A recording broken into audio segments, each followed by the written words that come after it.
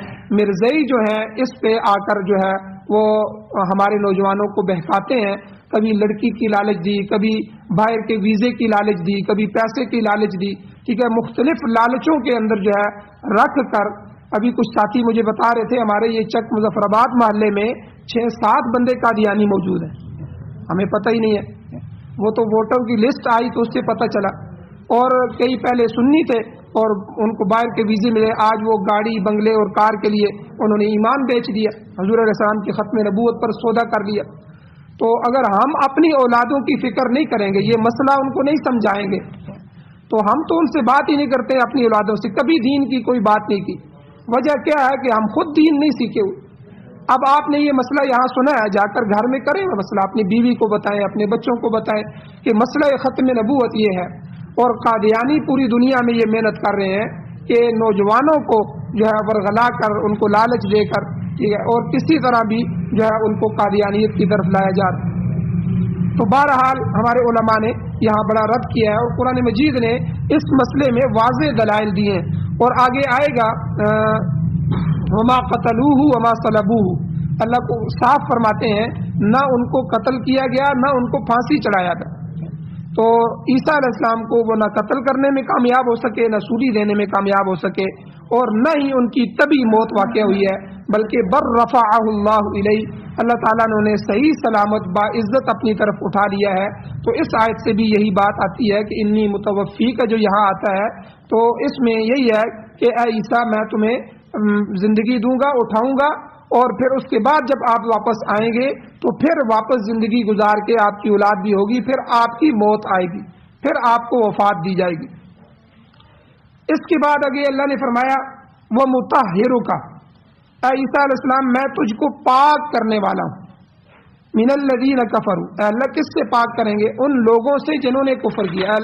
اے عیسیٰ میں آپ کو کافروں سے پاک کرنے والا ہوں، یعنی کافروں کے ناپاک ہاتھ قتل کرنے کے لیے یا آپ کو نقصان پہنچانے کے لیے آپ تک نہیں پہنچ پائیں گے۔ چنانچہ روایات میں آتا ہے کہ عیسیٰ علیہ السلام کو گرفتار کرنے والے آئے، اور آپ کے جو ساتھی تھے وہ ادھر ادھر بچ نکلنے میں کامیاب ہو گئے۔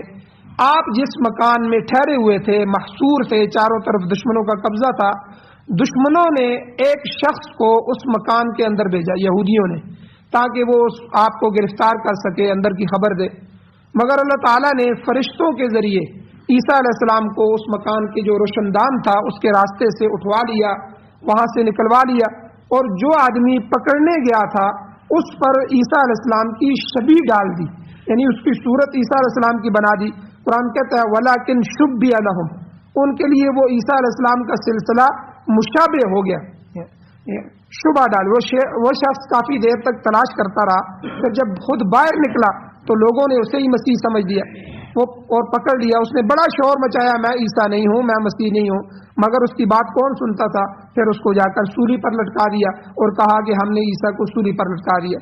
یہ قرآن مجید کی طرف سے وضاحت موجود ہے۔ عیسیٰ علیہ السلام کی ذاتی حفاظت کے علاوہ اللہ تعالیٰ نے ایک خوشخبری بھی ان آیات میں ان کو دی، فرمایا وَجَاعِلُ الَّذِينَ اتَّبَعُوكَ، اے عیسیٰ میں آپ کے متبعین کو، یعنی آپ کے ماننے والوں کو، فوق الذین کفروا، کافروں سے بلند کروں گا، الی یوم القیامہ، قیامت کے دن۔ تو یعنی گویا اللہ تعالیٰ نے عیسیٰ علیہ السلام سے وعدہ فرمایا کہ تیرا اتباع کرنے والے جو ہوں گے قرب قیامت تک کفار پر غالب رہیں گے۔ اب آپ غور فرمائیے کہ اتباع کرنے والے کون ہیں اور کفر کرنے والے کون ہیں۔ عیسیٰ علیہ السلام کے متبعین میں 2 گروہ آتے ہیں، پہلا گروہ پہلا درجہ آپ کے ابتدائی دور کے حواریوں کا ہے، جو اس وقت کے اس زمانے کے عیسائی تھے، جو آپ پر ایمان لائے، آپ کو خدا کا سچا نبی تسلیم کیا۔ موجودہ مسلمان بھی اسی گروہ میں آتے ہیں، کیونکہ یہ بھی حضرت عیسیٰ علیہ السلام کو بلکہ تمام انبیاء کو جو ہے نبی مانتے ہیں، ان پر ایمان رکھتے ہیں، تو یہ کامل متبعین ہے۔ البتہ متبعین کا دوسرا گروہ نصارہ کا ہے، عیسائیوں کا، جو موجودہ عیسائی ہیں، جو اگرچہ کامل متبعین نہیں ہیں مگر وہ عزت تو کرتے ہیں۔ تو بہرحال اللہ کا وعدہ یہ ہے کہ ان دونوں گروہوں کو اللہ تعالیٰ قیامت کے قریب تک غالب رکھے گا۔ تاریخ گواہ ہے، آپ تاریخ کو دیکھ لیں کہ دنیا میں آج تک مسلمان یا عیسائی ہی غالب رہے ہیں۔ مسلمانوں کے تقریباً 65 کے قریب ممالک ہیں پوری دنیا میں، 65 کے قریب ملک ہیں، اور عیسائیوں کے تقریباً جو ہے 80-90 کے قریب ملک پوری دنیا میں موجود ہیں۔ تو مسلمان اور عیسائی اتنی زیادہ تعداد میں آج تک مسلمانوں میں دنیا میں موجود ہیں، تو یہ گویا کہ اللہ تعالیٰ کا ایک طرح کا ان سے وعدہ ہے۔ تو بہرحال وہ لوگ جو آپ کے قتل کا منصوبہ بنانے والے تھے، کفر کرنے والے تھے، وہ ایک ہی گروہ بچتا ہے، وہ یہودی ہیں۔ تو اللہ تعالیٰ نے اپنی کمال قدرت سے عیسیٰ علیہ السلام کو ان سے بچایا۔ اب کچھ عرصہ پہلے تک یہودی مغلوب رہے ہیں، پوری دنیا میں اللہ نے ان کو غالب نہیں کیا، پوری دنیا میں ان کا کوئی وطن نہیں تھا، ان کی کوئی حکومت نہیں تھی۔ آپ اندازہ لگائیں، آسمانی لحاظ سے وہ سب سے پرانا مذہب ہے۔ موسیٰ علیہ السلام جو ہے وہ عیسیٰ علیہ السلام سے بھی 1800 سال جو ہے وہ پہلے آئے ہیں۔ تو ہونا یہ چاہیے کہ عیسائیوں کی اگر ہمارے 50 سے زیادہ ممالک ہیں، 60 ممالک ہیں، اور عیسائی ہم سے 600 سال پہلے آئے ہیں عیسیٰ علیہ السلام، تو ان کے اگر 100 کے قریب ممالک ہیں تو یہودیوں کے 150 ہونے چاہیے یا ان سے کے برابر ہونے چاہیے۔ لیکن اللہ نے یہودیوں کو پوری دنیا میں ایسا ذلیل کیا کہ اسرائیل بننے سے پہلے ٹھیک ہے، پوری دنیا میں یہودیوں کا اپنا کوئی ملک نہیں تھا، پوری دنیا میں اللہ نے اس قوم کو ذلیل کیا۔ اور ابھی ایک قریبی زمانے میں 50-60 سال سے 40-50 سال سے جو یہودیوں کی ایک تھوڑی سی حکومت قائم ہو گئی ہے، اور انہوں نے اسرائیل کے نام پر اپنا ایک علیحدہ وطن حاصل کر لیا ہے۔ اب اللہ تعالیٰ کا وعدہ کیا غلط ہو گیا؟ سوال پیدا ہوتا ہے۔ نہیں، جواب یہ ہے بلکہ اللہ کا وعدہ قائم ہے۔ یہودیوں کی جو موجودہ حکومت ہے یہ کوئی مستقل حکومت نہیں ہے، بلکہ یہ ملک اسرائیل جو ہے دنیا کی سپر پاورز جو ہیں، امریکہ، روس، فرانس، برطانیہ، گویا کہ یہ ان کی مشترکہ چھاونی ہے۔ روس کے علاوہ باقی تینوں طاقتیں عیسائی ہیں، جبکہ روس جو ہے یہ بگڑا ہوا یہودی اور عیسائی ہے، تو بہرحال دہریہ اور ملحد ہے۔ تو اگر اسرائیل کو ان عالمی طاقتوں کی پشت پناہی حاصل نہ ہو تو یہ ایک دن بھی زندہ نہیں رہ سکتا۔ تو ان کو امن اسی صورت میں حاصل ہو سکتا ہے کہ یا تو خدا پر ایمان لے آئیں یہودی، یا دوسری قوموں کے ماتحت رہیں۔ تو اب بھی اسرائیل دوسری قوموں کی ماتحت ہے۔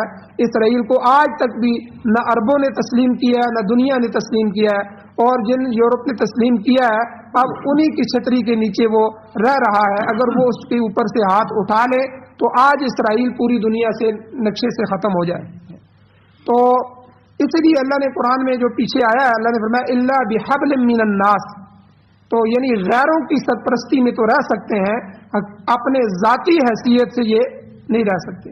اب پوری دنیا میں یہ سفر نہیں کر سکتا یہودی، اتنا مالدار ہونے کے باوجود، اتنا سب کچھ ہونے کے باوجود جو ہے کئی ممالک میں یہ سفر نہیں کر سکتے۔ ان ملکوں نے تسلیم نہیں کیا تو ان کا کوئی آدمی جا بھی نہیں سکتا۔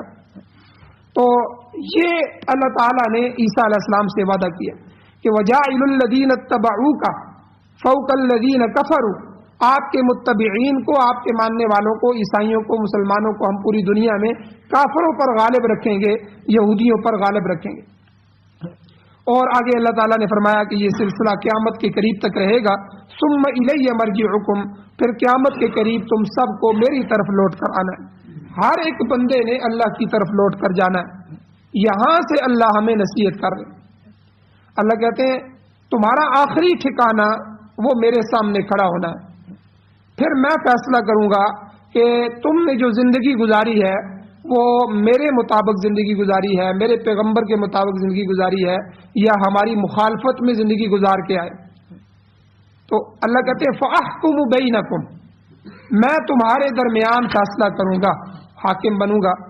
فِيمَا كُنْتُمْ فِيهِ تَخْتَلِفُونَ، اے اللہ کس چیز میں فیصلہ کریں گے؟ اللہ کہیں گے کہ اللہ کہتے ہیں فیما، ان چیزوں میں کہ جن میں تم اختلاف کرتے تھے، دنیا میں تم بڑا اختلاف کرتے تھے، تو اس جو ہے چیز میں تمہارے درمیان میں فیصل ہوں گا۔ آگے اللہ نے دونوں طبقوں کا پھر ذکر فرمایا، کافروں کا بھی، ایمان والوں کا، ان کے اجر کا بھی ذکر فرمایا۔ اللہ کہتے ہیں فَأَمَّا الَّذِينَ كَفَرُوا، پس بہرحال وہ لوگ جنہوں نے کفر کیا ان کا کیا ہوگا، فَأُعَذِّبُهُمْ عَذَابًا شَدِيدًا، اللہ کہتے ہیں کافروں کو میں سخت عذاب دوں گا، فی الدنیا والآخرہ، دنیا میں بھی اور آخرت میں بھی، اور طرح طرح کے مصائب میں مبتلا ہو کر وہ ذلیل و خوار ہوں گے، اور آخرت کا عذاب تو قطعی ہے، دنیا میں بھی اللہ ان کو۔ آپ اگر بڑے بڑے کافروں کا انٹرویو پڑھیں، یہ جو گلوکار ہیں، اداکار ہیں، ان کے بڑے بڑے سرمایہ دار ہیں جو کافروں کے اندر، یہودیوں میں، عیسائیوں میں، مرنے سے پہلے جو انہوں نے انٹرویو دیے یا خودکشی کرنے سے پہلے، اکثر ان میں سے خودکشی کی ہے، حالانکہ ان کے پاس سینکڑوں گاڑیاں تھیں جب مرے، اور بے شمار بلڈنگیں تھیں، ٹھیک ہے، اور بے شمار کوٹھیاں تھیں، محلات تھے، سب کچھ دنیا کی آسائشیں موجود تھیں، اس کے باوجود انہوں نے اندرونی سکون نہ ملنے کی وجہ سے اور خودکشی کر کے وہ اپنے آپ کو انہوں نے ختم کیا ہے، اور جاتے جاتے انہوں نے کئی باتیں لکھی۔ تو بہرحال اس میں انہوں نے یہی کہا ہے کہ ہم آخرت جو ہے ہم نے بالکل دنیا میں کوئی سکون نہیں پا سکے۔ تو یاد رکھیں، اسباب اور چیز ہے، سکون اور چیز ہے۔ ایک آدمی جو ہے نیند کرنے کے لیے بیڈ حاصل کرتا ہے، اب وہ بیڈ سونے کا بھی بنا لے، نیند تو بیڈ کے اندر نہیں ہے، نیند تو اللہ کے خزانوں میں۔ کتنے لوگ ہیں جو غریب ہیں، جہاں پڑھتے ہیں وہیں سو جاتے ہیں، اور اتنی پکی نیند سوتے ہیں کہ پھر ان کو پتہ ہی نہیں چلتا کیا ہو رہا ہے کیا نہیں۔ اور کتنے امیر ایسے ہیں کہ جن کے محلات ہیں، اے سی لگے ہوئے ہیں اور ہیٹر لگے ہوئے ہیں، اور بیڈ جو ہے نرم نرم صوفے ہیں، ہر چیز ہے، لیکن پوری رات گولیاں کھا کے سوتے ہیں، نیند پھر بھی نہیں آتی۔